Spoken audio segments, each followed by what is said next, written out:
Hi friends, welcome back to my channel day 2 in Arunachalam.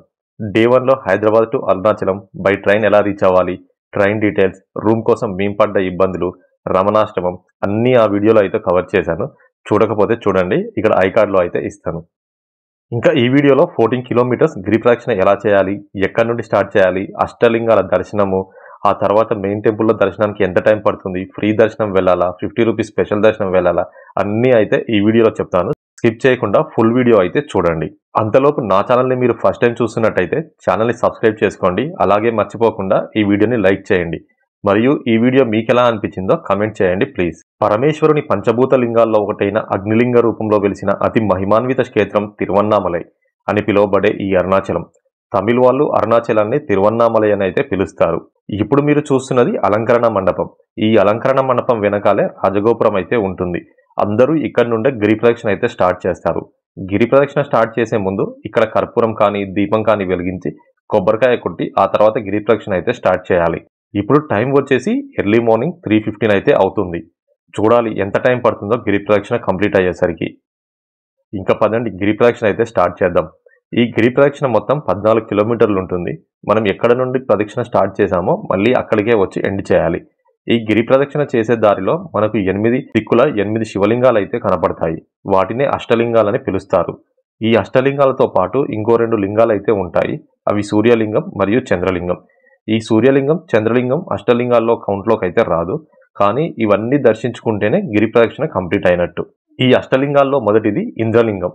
ఇది రాజగోపురానికి ఓ 200 metres దూరంలో తూర్పు వైపు అయితే ఉంటుంది. ఈ లింగాన్ని ఇక్కడ ఇంద్రుడు అయితే ప్రతిష్ఠించాడు. అందుకే ఈ లింగాన్ని ఇంద్రలింగం అని అయితే పిలుస్తారు. ఈ లింగాన్ని పూజించడం వల్ల ఆరోగ్యవంతమైన జీవితం అయితే లభిస్తుందంట. గిరి ప్రదక్షిణ చేసే దారిలో మనకు చాలా టెంపుల్స్ అయితే కనపడతాయి. కుదిరితే లోపలికి వెళ్ళి దర్శించుకోండి, లేదంటే బయట నుండే నమస్కారం పెట్టుకొని ప్రదక్షిణ అయితే కంటిన్యూ చేయొచ్చు. ఇప్పుడు ఎర్లీ మార్నింగ్ 3:20 అవుతుంది. చూడండి ఎంతమంది ఉన్నారో ఈ టైంలో కూడా గిరి ప్రదక్షిణ చేస్తూ. నన్ను అడిగితే గిరి ప్రదక్షిణ చేయడానికి ఇదే కరెక్ట్ టైం. చాలా పీస్ఫుల్గా ఉంటుంది. ఏ సౌండ్స్ లేవు, చల్లగా గాలి అయితే వస్తుంది. అదే డే టైంలో అయితే ఫుల్ ట్రాఫిక్ ఉంటుంది. అండ్ ఇక్కడ ఎండ కూడా చాలా ఎక్కువ కాబట్టి చాలా కష్టంగా అనిపిస్తుంది. అంత దూరం చెప్పులు లేకుండా నడవడం, కాళ్ళు కాలిపోతాయి. సో బెటర్ ప్రదక్షిణ చేయాలనుకుంటే ఎర్లీ మార్నింగే చేయండి. 2-3 గంటలకి అలా స్టార్ట్ చేయండి, చాలా బాగుంటుంది. ఇంకా అష్టలింగాల్లో రెండవది అయిన అగ్నిలింగం దగ్గరికి అయితే వచ్చాము. ఇది ఇంద్రలింగానికి 1.5 కిలోమీటర్స్ దూరంలో ఉంటుంది. ఈ అగ్నిలింగం ఒక్కటే ప్రదక్షిణ మార్గంలో రైట్ సైడ్లో ఉంటుంది. మిగిలిన అన్ని లింగాలు లెఫ్ట్ సైడ్లో ఉంటాయి. దీనిని అగ్నిదేవుడు ప్రతిష్ఠించాడు అంట. అందుకే ఈ లింగాన్ని అయితే అగ్నిలింగం అని పిలుస్తారు. ఈ లింగాన్ని పూజించడం వల్ల అన్ని రోగాల నుండి బయటపడవచ్చు. అలాగే జీవితంలో ఎదురైన అన్ని సమస్యలు, సవాళ్లను ఎదిరించే శక్తి అయితే వస్తుందని నమ్ముతారు ఇక్కడ. ఇంకా ఈ అగ్నిలింగం నుండి కొంచెం ముందుకు వెళ్తే రమణాశ్రమం అయితే వస్తుంది. ఈ రమణాశ్రమం చుట్టుపక్కల రూమ్స్ తీసుకున్న వాళ్ళందరూ రమణాశ్రమం పక్కన ఉన్న కాలభైరవ టెంపుల్ దగ్గర దీపం పెట్టి ఇక్కడ నుండే ప్రదక్షిణ అయితే స్టార్ట్ చేస్తారు. గిరి ప్రదక్షిణ మార్గంలో ప్రతి 2 కిలోమీటర్స్కి ఇలా బోట్స్ అయితే ఉంటాయి. వాటర్, టాయిలెట్స్, మెడికల్ క్యాంప్ ఎంత దూరంలో ఉన్నాయని మీరు వెళ్ళేటప్పుడు అయితే చూసుకొని వెళ్ళండి. మేము ఎర్లీ మార్నింగ్ 3కి ప్రదక్షిణ స్టార్ట్ చేద్దాం అనుకున్నప్పుడు రోడ్ మీద పబ్లిక్ ఉంటారో లేదో అనుకున్నాము. బట్ చాలా మందే ఉన్నారు. హ్యాపీగా చేయొచ్చు ప్రదక్షిణ అయితే ఈ టైంలో. ఇంకా అగ్నిలింగం నుండి ఓ 1.5 కిలోమీటర్స్ వెళ్తే అష్టలింగాల్లో మూడోది అయిన యమలింగం దగ్గరికి అయితే చేరుకున్నాము. ఈ యమలింగం రాజగోపురానికి 3 కిలోమీటర్ల దూరంలో అయితే ఉంటుంది. ఇలా ప్రతి 1.5 కిలోమీటర్స్కి ఒక లింగం అయితే ఉంటుంది. ఈ లింగాన్ని యముడు ప్రతిష్ఠించాడు. అందుకే ఈ లింగాన్ని యమలింగం అని అయితే పిలుస్తారు. ఈ యమలింగాన్ని పూజిస్తే ఆర్థిక సమస్యలు తీరుతాయని అయితే నమ్ముతారు ఇక్కడ. ఎప్పుడైనా ఇది గమనించారా? మీరు ప్రపంచంలో ఎక్కడ శివాలయానికి వెళ్ళినా శివలింగానికి పెద్దగా అలంకరణ చేయరు. కానీ మరెక్కడా లేని విధంగా అరుణాచలంలో మాత్రమే శివుడు నిండుగా నగలు, పట్టు వస్త్రాలు ధరించి కిరీటం పెట్టుకొని ఉంటాడు. ఇక్కడ ఫోటోలో చూపించిన విధంగా. ఎప్పుడైనా ఆ డౌట్ వచ్చిందా, ఎందుకు ఇక్కడ కిరీటం, నగలు పెట్టుకుని ఉంటాడని? ఎందుకో తెలిస్తే కింద కమెంట్ చేయండి. తెలియకపోతే నెక్స్ట్ వీడియోలో అయితే చెప్తాను. దానికి ఒక కారణం ఉంది. ప్రదక్షిణ మార్గంలో రోడ్డు పైన ఇలా సైన్ బోర్డ్స్ అయితే ఉంటాయి. ప్రజెంట్ మనం ఎక్కడ ఉన్నాము, ఇంకా ఎన్ని కిలోమీటర్స్ ప్రదక్షిణ చేయాలి అని. ప్రజెంట్ మనం అయితే యమలింగం దాటి నైరుతి లింగం దగ్గరలో ఉన్నాము. ఈ నైరుతి లింగం రీచ్ అవుతే టోటల్ 4.5 కిలోమీటర్స్ గిరి ప్రదక్షిణ కంప్లీట్ చేసినట్టు మనం. ఇంకా అష్టలింగాల్లో 4వది అయిన నైరుతి లింగం దగ్గరికి అయితే వచ్చాము. ఈ నైరుతి లింగం టెంపుల్ పక్కనే శని తీర్థం అయితే ఉంటుంది. ఈ నైరుతి లింగం వచ్చేసి అరుణాచల గిరికి నైరుతి దిక్కులో ఉంటుంది. ఈ నైరుతి లింగాన్ని పూజిస్తే మన కష్టాల నుండి ఉపశమనం అయితే లభిస్తుందని అయితే నమ్ముతారు ఇక్కడ. నెక్స్ట్ వచ్చేసి సూర్యలింగం. ఇది అష్టలింగాల్లో ఒకటి కాదు, ఇది సపరేట్ లింగం. దీనిని సూర్య భగవానుడు ప్రతిష్ఠించాడు. ఈ సూర్యలింగం రేరుతిలింగం వర్ణలింగం మధ్యలో అయితే ఉంటుంది. ప్రదక్షిణ దారిలో shop, food stalls, tea, coffee, water bottles అన్నీ దొరుకుతాయి. బట్ ఎర్లీ మార్నింగ్ అన్ని షాప్స్ అయితే ఓపెన్ ఉండవు. 1-2 కిలోమీటర్స్కి అక్కడక్కడ మాత్రమే ఓపెన్ అయి ఉంటాయి. సో మీరు ప్రదక్షిణ స్టార్ట్ చేసేటప్పుడు తప్పకుండా వాటర్ బాటిల్ అయితే క్యారీ చేయండి మర్చిపోకుండా. ఇంకా నెక్స్ట్ వచ్చేది అష్టలింగాల్లో 5వది అయిన వరుణలింగం. ఈ లింగాన్ని వరుణదేవుడు ఇక్కడ ప్రతిష్ఠించాడు. ఈ లింగాన్ని పూజిస్తే దీర్ఘకాల వ్యాధుల నుండి ఉపశమనం అయితే లభిస్తుంది. అలాగే సోషల్ స్టేటస్ కూడా పెరుగుతుందని నమ్ముతారు. మనం ఎర్లీ మార్నింగ్ ప్రదక్షిణ చేస్తున్నప్పుడు చాలా వరకు టెంపుల్స్ అయితే క్లోజ్ అయి ఉంటాయి ఆ టైంలో. సో బయట నుండే నమస్కారం చేసి గిరి ప్రదక్షిణ అయితే కంటిన్యూ చేయండి. ఈ వరుణలింగం దర్శనంతో గిరి ప్రదక్షిణలో 8 కిలోమీటర్స్ అయితే కంప్లీట్ అయ్యింది. ఇక్కడికి వచ్చేసరికి కాళ్ళల్లో నొప్పులు అయితే స్టార్ట్ అవుతాయి. ఎలానో అలా నడవచ్చు ఇక్కడ వరకు అయితే. బట్ ఇక్కడ నుండి నెక్స్ట్ 6 కిలోమీటర్స్ అయితే చాలా కష్టం అనిపిస్తుంది. పాదాలు బాగా పెయిన్ వస్తాయి. చిన్న రాయి గుచ్చుకున్నా విలవిల్లాడిపోతారు. సో ఇక్కడ నుండి చాలా స్లోగా జాగ్రత్తగా నడవాలి. మధ్య మధ్యలో ఇలా రోడ్లో లెగ్ మసాజ్ చేసే మిషన్స్ అయితే ఉంటాయి. 15 మినిట్స్కి 20 రూపీస్ తీసుకుంటారు. బాగా పెయిన్ అనిపిస్తే కాసేపు మసాజ్ చేయించుకోండి, కొంచెం రిలీఫ్ అనిపిస్తుంది.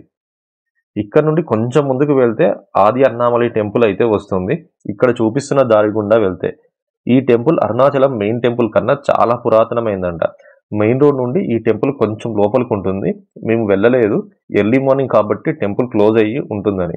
డే టైంలో గిరి ప్రదక్షిణ చేసేవారు తప్పకుండా వెళ్ళి దర్శించుకోండి. ఇంకా అష్టలింగాల్లో 6వది అయిన వాయులింగం దగ్గరికి అయితే వచ్చాము. ఈ లింగాన్ని వాయుదేవుడు అయితే ఇక్కడ ప్రతిష్ఠించాడు. ఈ లింగాన్ని పూజిస్తే మహిళలకి, చిన్నపిల్లలకి ఏమైనా ఆరోగ్య సమస్యలు ఉంటే అవి తొలగిపోయి పుణ్యం అయితే లభిస్తుంది అని నమ్ముతారు. నడుచుకుంటూ గిరి ప్రదక్షిణ చేయలేని వారు ఆటోలో కూడా గిరి చుట్టూ ప్రదక్షిణ అయితే చేయొచ్చు. ఆటోలో గిరి ప్రదక్షిణకి ఆటో వాళ్ళు 350 నుండి 500 రూపాయల వరకు అయితే ఛార్జ్ చేస్తారు. మనల్ని రాజగోపురం దగ్గర ఆటోలో ఎక్కించుకొని దారిలో ఉన్న అష్టలింగాల్లో ప్రతి లింగం దగ్గర ఆటో ఆపి మనం దర్శనం చేసుకుని వచ్చే వరకు అక్కడే వెయిట్ చేస్తారు. అలా అన్ని లింగాల దర్శనం చేసుకున్నాక మళ్ళీ రాజగోపురం దగ్గర అయితే డ్రాప్ చేస్తారు. దీనితో గిరి ప్రదక్షిణ కంప్లీట్ అవుతుంది. ఆటోలో గిరి ప్రదక్షిణకి 2 అవర్స్ అయితే పడుతుంది. ఏదైనా హెల్త్ ఇష్యూస్ వల్ల ఆటోలో కూడా గిరి ప్రదక్షిణ చేయలేము అనుకునే వాళ్ళు మెయిన్ టెంపుల్ చుట్టూ 3 ప్రదక్షిణలు చేస్తే సరిపోతుంది. సేమ్ గిరి ప్రదక్షిణ చేసిన పుణ్యమే లభిస్తుంది. నెక్స్ట్ వచ్చేసి చంద్రలింగం. ఇంతకు ముందు చెప్పినట్టుగా ఇది అష్టలింగాల్లో ఒకటి కాదు, ఇది సపరేట్ లింగం. దీన్ని చంద్రుడు ప్రతిష్ఠించాడు. ఈ చంద్రలింగం వాయులింగం, కుబేరలింగం మధ్యలో అయితే ఉంటుంది.